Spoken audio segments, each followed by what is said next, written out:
10 फरवरी 1978 को अमिताभ और रेखा की फिल्म गंगा की सौगंध आई। इसके बाद राखी, रणधीर कपूर और नीतू सिंह के साथ कस्में वादे 21 अप्रैल 1978 को रिलीज हुई।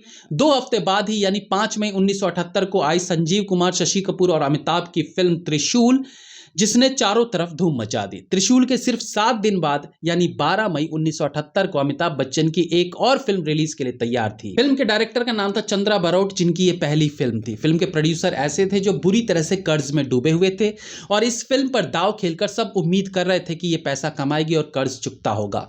फिल्म का नाम कुछ ऐसा था जिसे लेकर आपत्ति जताई जा चुकी थी। फिल्म का नाम था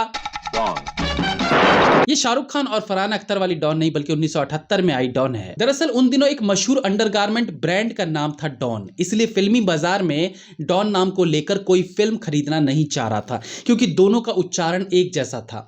अमिताभ बच्चन ने यह किस्सा बताते हुए अपने ब्लॉग पर लिखा है, सच तो यह है कि बहुत से लोगों के लिए डॉन का टाइटल कौतूहल का विषय था। ये तो बाद में गॉडफादर आने के बाद डॉन शब्द प्रचलित हो गया और इसे सामान्य माना जाने लगा, लेकिन उस दौर में इसे मजाकिया लहजे में इस्तेमाल किया जाता था। बात यहां तक पहुंच गई कि डिस्ट्रीब्यूटर डॉन नाम की फिल्म खरीदना नहीं चाह रहे थे। जब फिल्म रिलीज हुई तो इसे फ्लॉप करार दे दिया गया, लेकिन चंद ही दिनों में ऐसा चमत्कार हुआ कि फिल्म का टिकट लेने के लिए लंबी लंबी कतारें लगने लगी। लोग एक गाना देखने के लिए बार बार थिएटर जाते थे। गाना था देखते देखते फिल्म डॉन सुपरहिट हो गई। जिस शब्द डॉन को लेकर आपत्ति थी, उसी का डायलॉग डॉन को पकड़ना मुश्किल ही नहीं नामुमकिन है सबके जुबान पर था। डॉन को पकड़ना मुश्किल ही नहीं नामुमकिन। 45 साल पूरा होने के बाद इसे कल्ट फिल्म माना जाता है। यहाँ बात गानों की चलिए तो सबसे पहले खई के पान बनारस वाला की ही बात करते हैं। दरअसल ये गाना फिल्म में था ही नहीं, जिसका जिक्र अमिताभ बच्चन ने अपने ट्वीट में किया है। वो लिखते हैं, ये बाद में आया हुआ ख्याल था। खई के पान बनारस वाला दरअसल फिल्म डॉन पूरी हो जाने के बाद शामिल किया गया था। कहानी यूं है कि फिल्म के निर्देशक चंद्रा बरौट मनोज कुमार के शागिर्द थे। पूरब और पश्चिम, रोटी कपड़ा और मकान जैसी फिल्मों में उन्होंने मनोज कुमार को असिस्ट किया था। जब डॉन तैयार हो गई तो चंद्र बरोटा ने फिल्म मनोज कुमार को दिखाई। मनोज कुमार ने कहा, सलीम जावेद की लिखी हुई ये कहानी इतनी कसी हुई है और इतना थ्रिल है कि यहाँ थोड़ी ढील देने की ज़रूरत है। दर्शकों को ढील देने की इसी सलाह को मानते हुए चंद्र बरौट ने खई के पान बनारस वाला गाना शामिल किया। ठेठ बनारसी अंदाज वाला ये गाना लिखा था गीतकार अनजान ने, जो बनारस के रहने वाले थे। फिल्म के संगीत का जिम्मा था कल्याण जी आनंद जी के नाम और गाना गाया था किशोर कुमार ने। अनजान के बेटे समीर ने 2019 में आज तक साहित्य नाम के एक कार्यक्रम में बताया था, मैं 17-18 साल का था जब मुंबई में खई के पान बनारस वाला गाना की रिकॉर्डिंग चल रही थी। किशोर कुमार, अमिताभ बच्चन और मेरे पिता अनजान रिकॉर्डिंग रूम में थे। जब किशोर जी को पहली बार देखा तो दंग रह गया। वो सिल्क लुंगी पहने हुए थे, पैरों में 2 अलग अलग तरह की चप्पल थी, आंखों में सूरमा लगाया हुआ था। जैसे ही पिताजी ने गीत के बोल सुनाए, किशोर जी बोले, ये क्या बोल है कि भंग का रंग जमा हो चकाचक।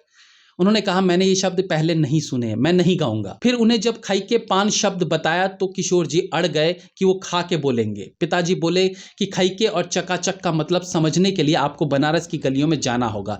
उसके बाद किशोर जी ने कुछ नहीं कहा, उनके लिए पान मंगवाया गया। किशोर जी ने कहा कि वो सिर्फ एक बार इस गाने को गाएंगे और कोई भी रिकॉर्डिंग में गलती ना करे। किशोर जी ने एक टेक में पूरा गाना गा दिया। खई के पान बनारस वाला सॉन्ग दरअसल डॉन के लिए लिखा ही नहीं गया था। कल्याण जी आनंद जी ने इसे देवानंद की फिल्म बनारसी बाबू, जो कि 1973 में रिलीज हुई थी, उसके लिए लिखा था। लेकिन देवानंद को गाना ज्यादा पसंद नहीं आया। गाने की शूटिंग के किस्से भी दिलचस्प हैं। दरअसल आनंद जी पान के शौकीन थे और रात तक पान खाते खाते उनके होंठ लाल हो जाते थे। उन्हें देखकर चंद्र बरोटा ने भी गाने की शूटिंग से पहले अमिताभ बच्चन के लिए खूब सारे पान मंगाए और खिलाए। नतीजा यह हुआ कि होंठ तो लाल हुए, लेकिन पान में डले चूने से उनके होंठ बुरी तरह से कट गए थे।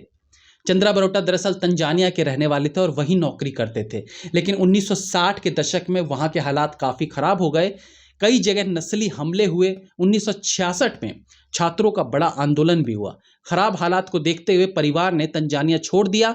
चंद्र बरौट कुछ दिन के लिए मुंबई आ गए अपनी बहन कमल बरौट से मिलने। कमल हिंदी फिल्मों में गायिका थी। हंसता हुआ नूरानी चेहरा और दादी अम्मा मान जाओ उन्होंने दूसरी गायिकाओं के साथ गाए थे। रोटी कपड़ा और मकान फिल्म में वो मनोज कुमार को असिस्ट कर रहे थे। इस फिल्म के सिनेमेटोग्राफर थे नरीमन ईरानी, जो बहुत बड़ा नाम थे। वरिष्ठ फिल्म समीक्षक रामाचंद्रन श्रीनिवासन बताते हैं, नरीमन ईरानी ने जिंदगी जिंदगी नाम की फिल्म बनाई थी जो बुरी तरह फ्लॉप हो गई थी। ईरानी 12 लाख रुपए के कर्ज में डूब गए। तब रोटी कपड़ा और मकान में काम करने वाले कुछ कलाकारों ने ईरानी जी से कहा कि आप एक फिल्म बनाइए और जरूरत पड़ी तो हम फ्री में भी काम करेंगे। यूं तो डॉन एक अपराध की कहानी है, लेकिन दरअसल डॉन उस जज्बात की कहानी है जहां चंद्रा बरोटा, जीनत अमान, अमिताभ बच्चन और प्राण जैसे लोग मुश्किल वक्त में अपनी ही बिरादरी के एक साथी के साथ खड़े नजर आए। लेकिन फिल्म के दौरान एक बड़ा हादसा हुआ। रामाचंद्रन श्रीनिवासन बताते हैं, शूटिंग के दौरान बादल फटने से लाइट ईरानी जी पर गिरी और वो घायल हो गए और उनका इंतकाल हो गया। सभी लोगों ने बिना पैसे लिए फिल्म खत्म की। जब फिल्म ने पैसा कमाया तब जाकर सब कलाकारों में पैसे बांटे गए। इस फिल्म के लिए अमिताभ बच्चन को फिल्म फेयर पुरस्कार भी मिला था। अवार्ड की पुरानी तस्वीर शेयर करते हुए अमिताभ ने ट्वीट किया था, उस साल नूतन जी और मुझे फिल्म फेयर अवार्ड मिला था। फिल्म डॉन रिलीज होने से पहले ही नरीमन ईरानी को हमने हमेशा के लिए खो दिया था। मैंने ये अवार्ड उनकी पत्नी को समर्पित था। इसी प्रकार की तमाम जानकारियों के लिए हमारे साथ जुड़े रहिए। नमस्कार।